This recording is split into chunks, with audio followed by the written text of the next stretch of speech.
Hi, everybody. Welcome to the Recovery from Relapse meeting. Today is Tuesday, the 17th of December, 2024, and I'm absolutely delighted to welcome today Marie J. Marie came to OA in July 2013. She was born in Kentucky, spent some time in Detroit and Chicago, and she now lives just outside Boulder, Colorado. So, Marie, I am going to hand it over to you to share your experience, strength, and hope. Take it away, my love. Thanks, Rita. It's so good to see your face and be connected again. It's been a while. I'm Marie J, and I'm in Colorado in the United States, which is just outside of, I'm in Louisville, which is a little small town just outside of Boulder in the Rocky Mountains. And why don't you put up the picture now so we don't forget? I'm going to show you first my physical recovery. On the first two pictures up on the top left are where I was. This was about a couple years before I got into program.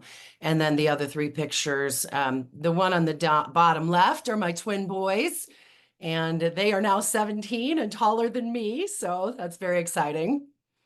But it's been quite a journey and quite a wonderful experience, wrought with all kinds of life's curveballs. So I'm excited to be here. You can take that down now. Thanks.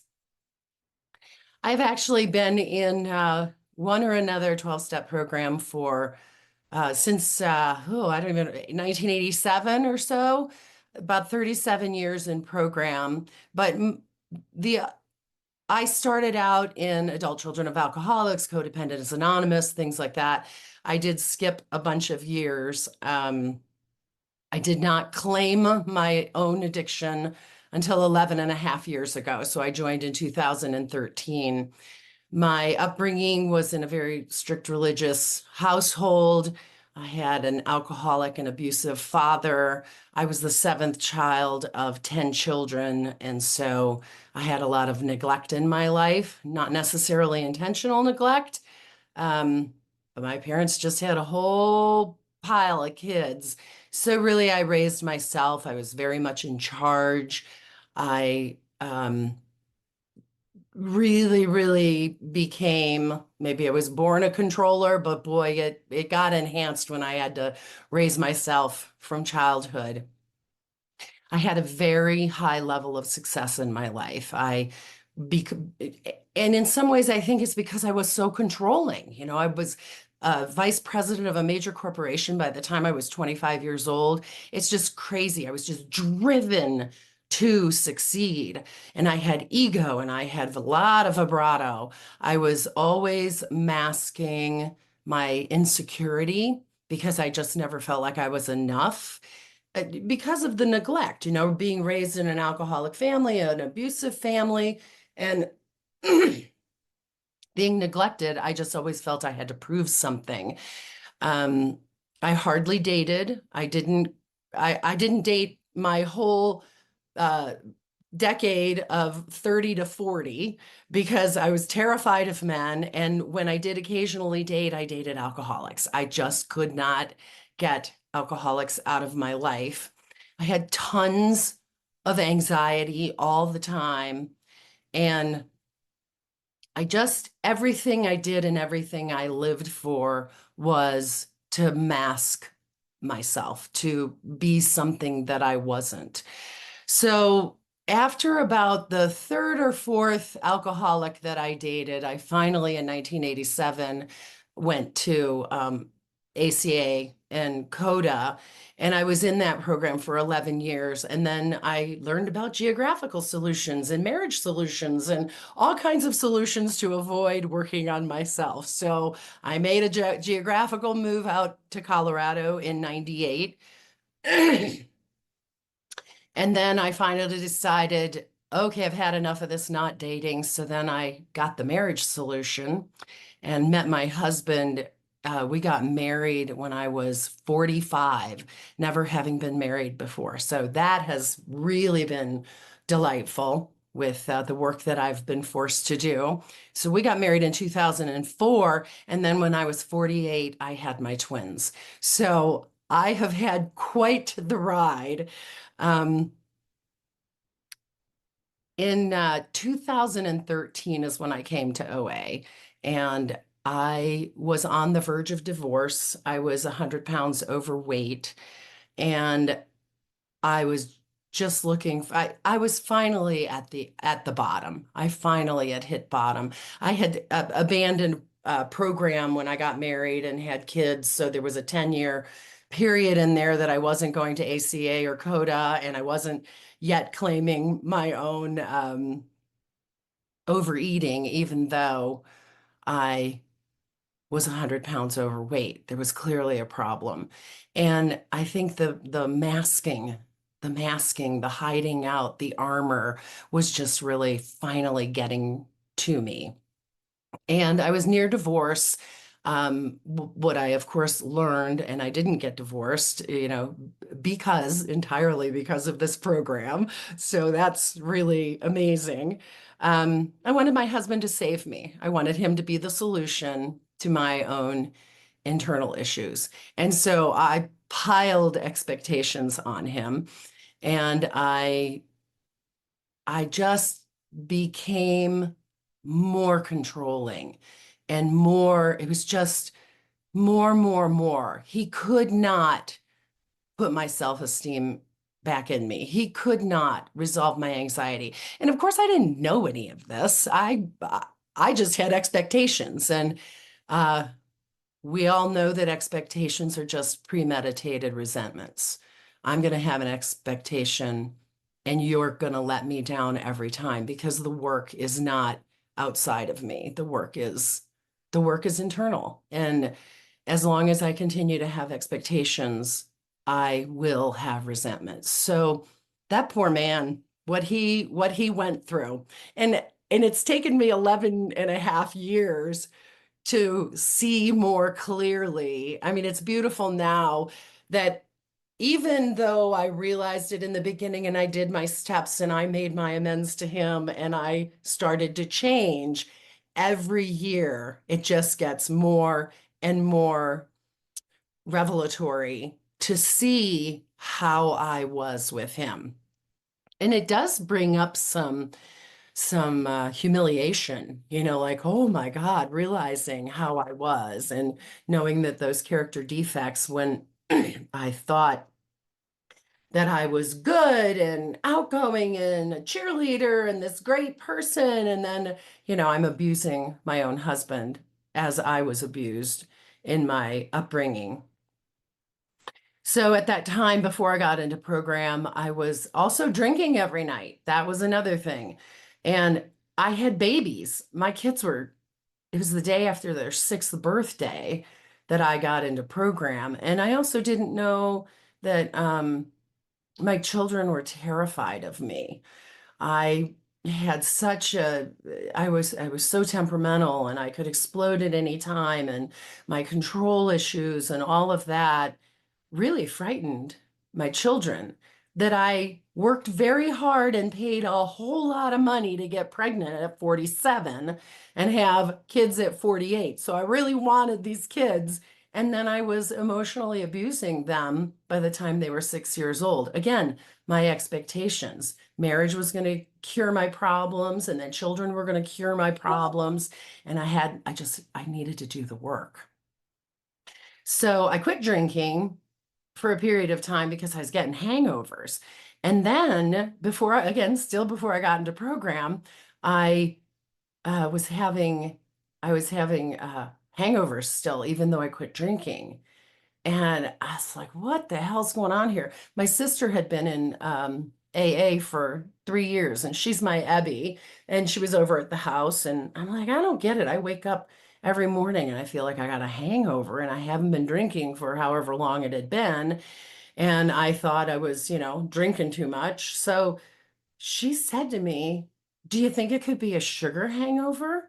I was like, oh my God, I had no idea what that was. And so she suggested that maybe I should go to OA. And she came with me. And I, my only thought when I got into OA was, I want to lose the weight, because the weight now is losing the weight is going to be the solution. So first it was the geographical move, then it was the husband, and then it was getting some kids, and then it was getting into OA and being skinny. So that was the solution.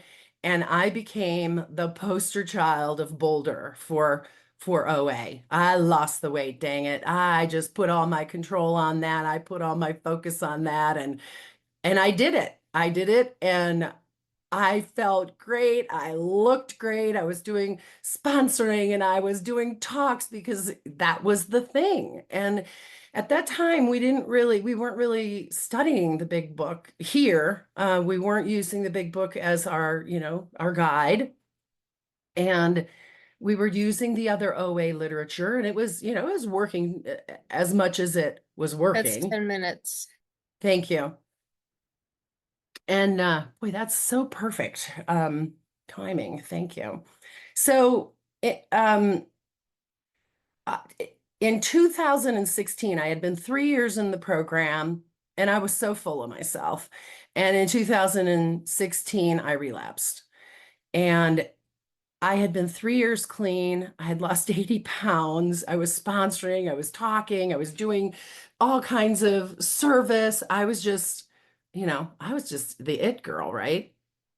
And the relapse was one bite. It literally was one fork full. And I thought, well, I got this. I don't have to tell my sponsor about this. This isn't really a relapse, for crying out loud. I had all kinds of ways that I convinced myself. And so I hid from my sponsor for 3 days. But you know what? I had already learned enough about honesty and humility that I could not live with myself. And I was just horrified that I was lying to myself. I was lying to higher power. I was lying to my sponsor. So finally I fessed up. And she said, yeah, you got to start over. And I thought I was going to get a pie because, I was the it girl. I could, I just thought, no, it's just one bite. She's going to let me slide on this. Well, no, we started over. We started over in the book. We said, and that's actually when I started with the big book in 2016. And it transformed me. It transformed me. And then I hadn't gained any weight. Nothing had really changed. It was one bite, and the next minute I was done with that and I was back on my program. And it was because I had so much self-control. It wasn't because I had any kind of freedom or any kind of connection to higher power. It was because I was still in that I can control this, which is exactly why I relapsed, because I had no connection. I had no surrender. I didn't have what the program is really about. I had lost the weight, but it is not about food and it's not about weight. Now, it's important and it's critical for me to have abstinence and to be following a program and to being working the best I can to be at a healthy weight and take care of myself, because self-care and self-love and taking care of myself is a very important part of getting recovery. But recovery comes after that.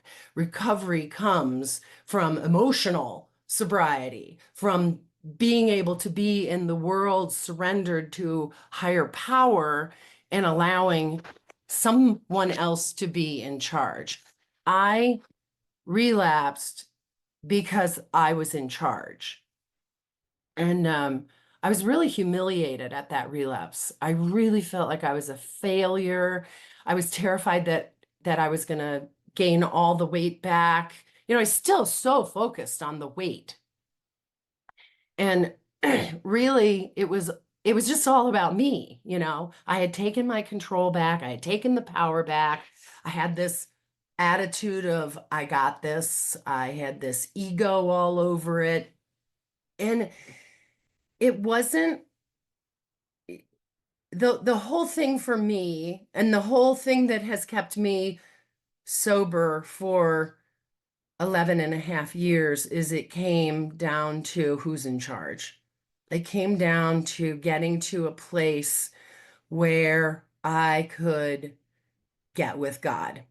And my experience First of all, Relapse was a gift.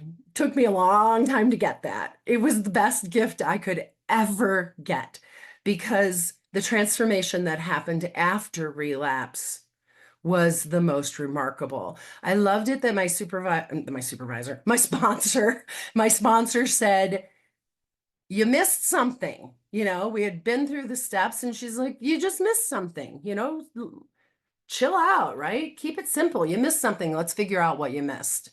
And I missed step 2, coming to believe that a power greater than myself could restore me to sanity because I wasn't sane.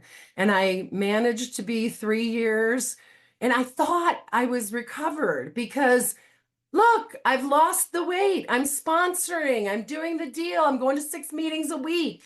And those were face-to-face meetings back then. And I was in it. I was committed. But I had not come to believe that a power greater than myself could restore me to sanity. And I had not surrendered to that power. And then step 11, also, I did not maintain my spiritual condition. And so, and it's funny because where I am today is very much connected to higher power. But I also want to say, I'm not perfect at this. Life throws curveballs at me. And yesterday and today, I've been in this really uncomfortable place and I didn't even want to do this meeting. I was nervous. I was anxious. I had anxiety. And, I I speak all over the world in program, and that's not to say that's coming from my ego. It's what I contribute. It's what I love to do. I love to be in program sharing what I've learned. And so for me to get up and be at 5 o'clock this morning, uncomfortable and not feeling like I wanted to do this, I'm like, goodness, what is up with this? And I had, temporary insanity, going back into my own, grabbing back the power, grabbing back the control, wondering how I was going to make this a great talk, how I was going to deliver something that would impress this crowd. It's so insane and it can grab me at any time. And I can feel like a fraud. That's really what it was when I sat and I got with higher power and I spent an hour and a half before I got onto this meeting going, what the hell's going on, right? I just hadn't maintained my spiritual connection because it's the holidays. The kids are in finals. They're getting all their homework done for the end of the semester, trying to get their grades up. I'm spending hours with my twins in 11th grade trying to help them get through their stuff. It's a really stressful time. We're having this huge party on the 23rd for my whole family and some friends, a big Christmas party that we haven't done since pre-COVID, and our house isn't ready, and my husband has to build an island for the kitchen, and I'm helping him. Life has thrown shit at me, right? Life has just thrown the curveballs. And what suffers when I let myself get sucked into the curveballs that life throws at me, what suffers is my spiritual connection, my ability to surrender and say, whoo, I'm not in charge. And there is a power greater than me that is in charge. And when I'm willing and I can surrender to that power when things are going haywire, that's when things get good. That's when things get great. But it just comes and goes. And that's if there's something I've learned in 11 years in this program, it's that sorry, I'm trying to get over a cold, so I keep having stuff come up. If there's something that I learned is it's one day at a time, it's 1 minute at a time. Where am I now, this moment?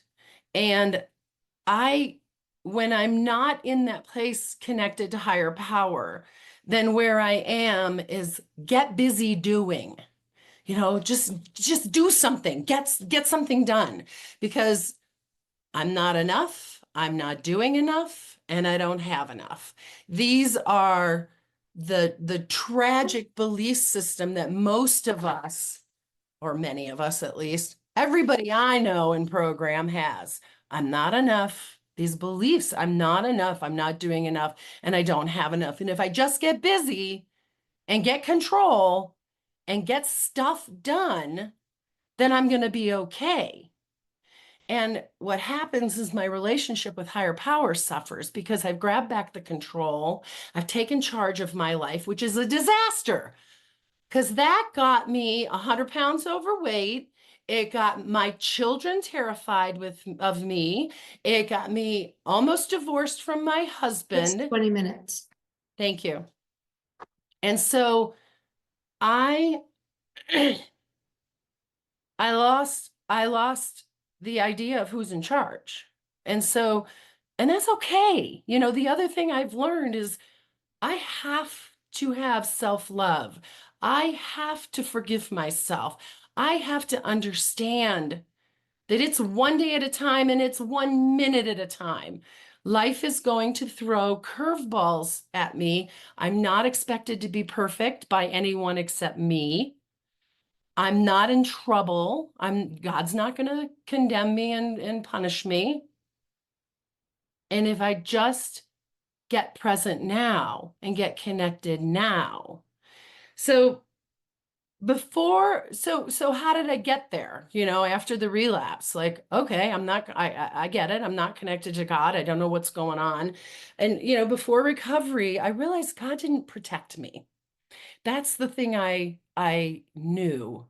And that's the thing that was missing that I discovered in 2016 during my relapse. God did not protect me, and I still had that belief. And I had a really bad religious upbringing, and I had an abusive situation and an alcoholic situation, and God didn't protect me. I was going to church, I was going to Sunday school, I was doing all the deeds. And so my whole first 3 years of program were just all about losing weight. And I tried to work I did to the best of my ability. I worked around the God connection to the best of my ability. So I forgive myself for not being perfect there. You know, we have to remember this is a process. It's progress, not perfection. And so the relapse that was the gift brought me to a place where I could say, oh, I needed this because I needed to sort out a little bit more and figure out what this relationship with God was. And so I started working harder on 2 and 11. And, you know, I was like, is God separate from me like God was in my upbringing? Is God a part of me? Is God inside me? I didn't know the answers to any of this, but I kept reading in the big book, God of our understanding. Well, how the hell am I going to understand what God is if I don't, I got to figure this out. So again, me in charge, just trying to figure it out. So I did some exercises, and I now call that God in a box. Draw a box on a piece of paper, 2 boxes. What is God? What isn't God?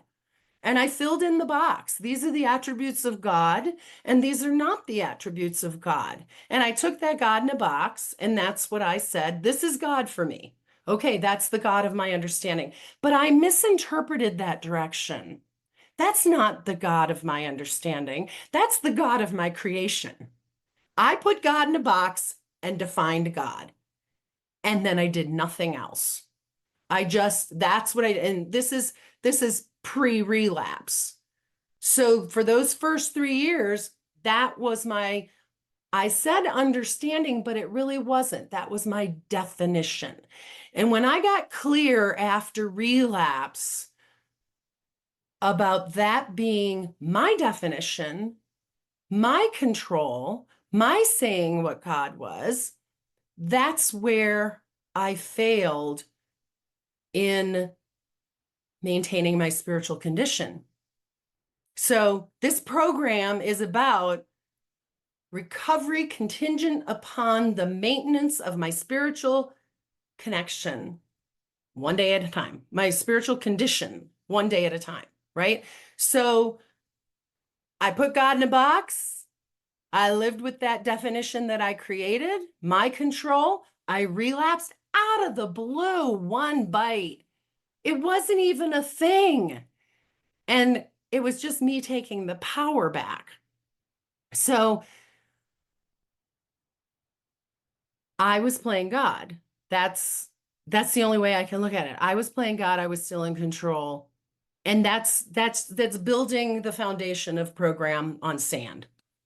And so now I'm 11 and a half years sober, abstinent, the whole 9 yards.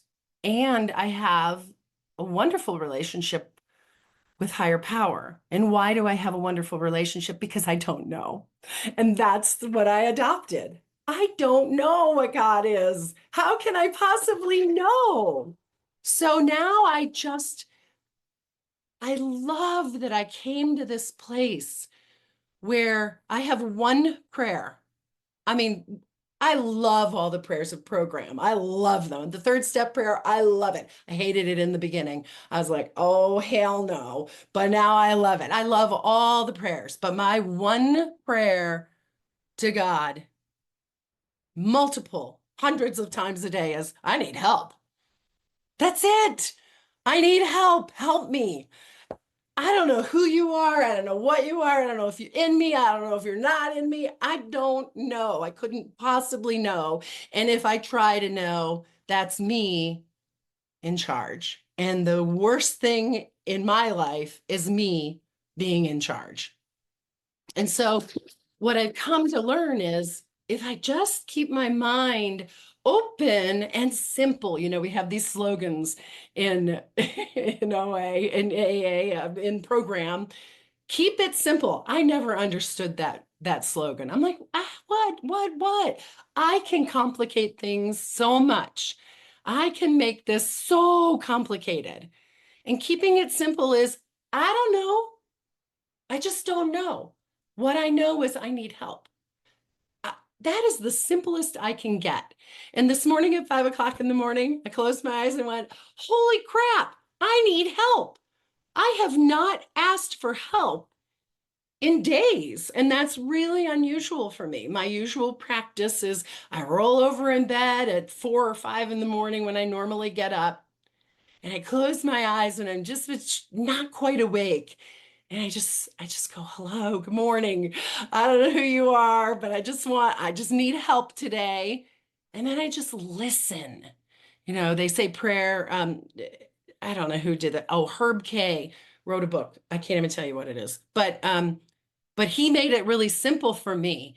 Prayer is asking a question and meditation is listening for the answer. And I love that. Again, keep it simple, keep it simple.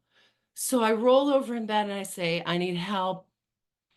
And then I listen. And that's my 10th step work, And I haven't been doing that. I've been sick for the last week and in bed and headaches. And I just got separated from God.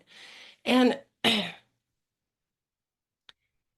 what I know is higher power is present all the time, regardless of where my mind is at. My mind can go all over the place. And if I can just remember and trigger myself, I always have help. Higher power is present right now. And I was so grateful that this morning when I was feeling really uncomfortable about doing this talk and then remembering, oh, I'm not in charge. It's not my talk. It's not my talk. It's not. And I just got with God and said, I need help. I am disconnected and I'm getting on this call that feels really important to me. And it is important because it's being of service. And if I'm in charge, I'm in trouble. But it instantly, that was it. That's all I needed. Then I could just relax because it's out of my hands. I do my work and I share my experience, strength, and hope. So most of my thinking today, and it goes up and down, but in this moment, I don't know what God is. And when I ask for help, I get it. 1 minute remaining. Thank you. 100% of the time, I get help. 100% of the time. And God is here now, present, every moment of my life, regardless of where my mind is, and I just need to change my mind. I want to wrap up with my favorite verse of the Serenity Prayer. This is the one that speaks to me the most because I also have to remember about being patient with myself and being tolerant of other people. And, there's hundreds of second verses of the Serenity Prayer. And the one I love is God grant me the patience for the changes that take time, and appreciation for all that I have, tolerance for those with different struggles, and the strength to get up and try again. I changed this end of it 1 minute at a time, not only one day at a time. So I'm so grateful to be here with God and with you. And I really appreciate it. Thank you, Rita. And thank you, fellows. Oh, Marie, thank you so much for that strong message of depth and weight. I was just going to read a little bit out of the big book after you're talking. It says it's the part talks about spiritual experience. Most of us think that this awareness of a power greater than ourselves is the essence of spiritual experience. Our more religious members call it God consciousness. Most emphatically, we wish to say that any alcoholic, compulsive overeater capable of honestly facing his problems in the light of our experience can recover, provided he does not close his mind to all spiritual concepts. He can only be defeated by an attitude of intolerance or belligerent denial. We find that no one need have difficulty with the spirituality of this program. Willingness, honesty, and open-mindedness are the essentials of recovery, but these are indispensable. There is a principle by which is a bar against all information, which is proof against all arguments, and which cannot fail to keep a man in everlasting ignorance, and that principle is contempt prior to investigation.